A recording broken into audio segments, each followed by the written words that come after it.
Tengan ustedes muy buenos días, señoritas y señores estudiantes de octavo año.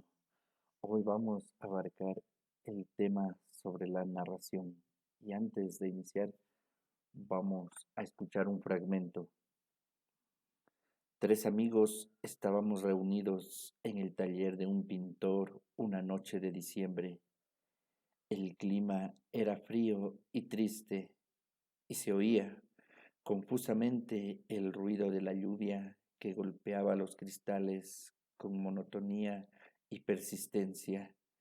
El taller al que me refiero era muy amplio, pero estaba mal iluminado por la débil luz de una estufa alrededor de la cual nosotros nos sentábamos a conversar.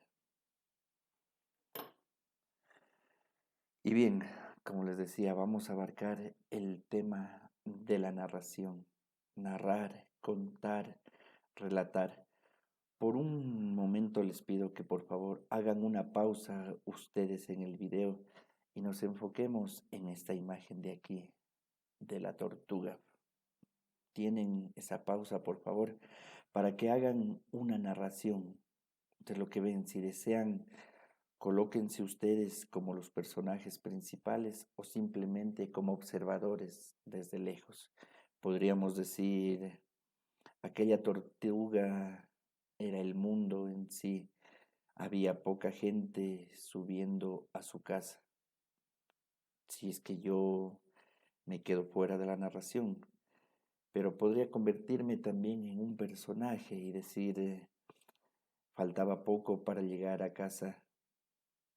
Abajo ya nadie subía a su destino. Llevaba pocas cosas en las manos y la lluvia era muy fuerte. Bien, hagan su propio ejercicio narrativo. ¿Qué es narrar? Narrar podemos decir que se resume en relatar un hecho, relatar o contar un hecho, bien sea real o bien sea imaginario. Real como lo que está ocurriendo en estos días de pandemia, real como la situación económica, situaciones políticas, situaciones que en realidad ocurren, que las podemos palpar, que las podemos ver. Y en cambio, el hecho imaginario, el que solo habita en nuestra mente, en la mente del escritor y en la mente de los lectores, como vemos aquí el ejemplo de un hada junto a un tigre con alas. Bien, si nos enfocamos en esta tercera imagen, narraríamos lo que es ciencia ficción. Ojo, que viene de dos palabras, ciencia y ficción. Si nos remontamos 100 años atrás, todo lo que escribía Julio Verne era imaginario. El viaje a la luna, el metro en París, el viaje a las profundidades del mar, algunos instrumentos, algunos transportes como el submarino, como la nave que fue a la luna. Miren, todo esto era imaginario. Al día de hoy, todo eso es real. Por eso me enfocaba en esta tercera foto de ciencia ficción, porque muchas cosas que hoy en día son imaginarias, que hoy en día solo las palpamos con nuestra mente, en un futuro, tal vez no muy lejano, podrían hacerse reales. Miren, hablar hace 100 años de robots era cosa absurda, era cosa que solo en la mente de los grandes escritores existía. Y sin embargo, hoy en día comprar un robot es más simple de lo que parece, ¿no? Más simple que comprar un carro, más barato incluso. Muchos de los aparatos que nosotros tenemos en casa, llámese lavadora, llámese refrigeradora, justamente cuentan con esa función de lo que son los robots. Entonces, ojo con esa imaginación que algún día se puede hacer real. No nos olvidemos entonces, volviendo a la clase, que narrar quiere decir relatar un hecho real o imaginario. nuevamente hechos reales, miren, que pueden pasar por imaginarios. Entonces aquí los invito a que no confundamos lo que es realidad con imaginación, con lo que es fantasía. Abajo una foto del Arco del Triunfo en París. Arriba una foto de Italia, totalmente abandonados por la cuarentena. Bien, las partes de la narración. Tiene tres partes. Obviamente, luego del título nos presenta la situación inicial o la introducción. En esta parte se presentan los personajes, se exponen los personajes. Empezamos a conocer lo que son las situaciones, los escenarios y se expone el ambiente. Ejemplo, en Caperucita Roja se va a exponer ese ambiente de vivir en el campo, en Romeo y Julieta, ese ambiente de vivir en alta sociedad, cosas así. Se expone un ambiente, qué sé yo, de terror muchas veces, así es el cuento, un cementerio, un bosque, ruinas, cosas por el estilo, pero recién empezamos a conocer de qué se va a tratar, nos introducen al tema. En el nudo o desarrollo, la historia ya se vuelve más compleja. Comienzan a desarrollarse los conflictos. Comenzamos a conocer realmente qué personaje es bueno, qué personaje es malo. Y de otra manera comenzamos a comprender de qué se trata la historia. Aquí los personajes desarrollan sus conflictos, como les digo, o sea, el malo adopta su papel de malo, el bueno de bueno, cosas por el estilo. Y en el desenlace se resuelve el conflicto, muchas veces de manera inesperada. ¿Qué quiere decir? Que nosotros ya en nuestra cabecita nos formamos una idea de, va a terminar de esta manera, se van a casar, van a ser felices, van a vivir toda la vida. Y resulta que en la última palabra de la narración, sobre todo esto se da en los cuentos, nos cambian todo lo que nosotros imaginábamos. Elementos de la narración. Primero está el narrador. Aquí quiero referirme al libro, justamente lo que yo les había leído. Miren, primer elemento es el narrador.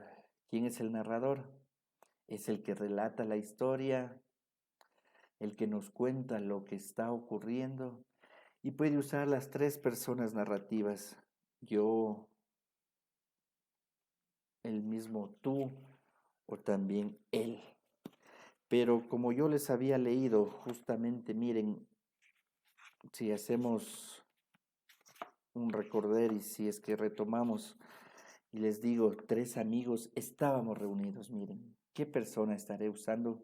Tres amigos estábamos reunidos en el taller de un pintor. Estábamos, o sea, yo estoy usando la primera persona. ¿Qué quiere decir? Que ese narrador está dentro del cuento, que ese narrador se convierte en un personaje más.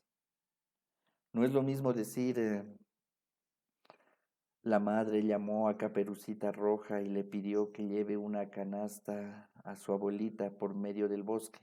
Caperucita tomó la canasta y se fue, quiso enderezar camino y se encontró con un lobo. Miren, si yo narro de esa manera, yo me encuentro fuera de la narración, simplemente observando lo que ocurre allá bien lejos. Soy un simple narrador.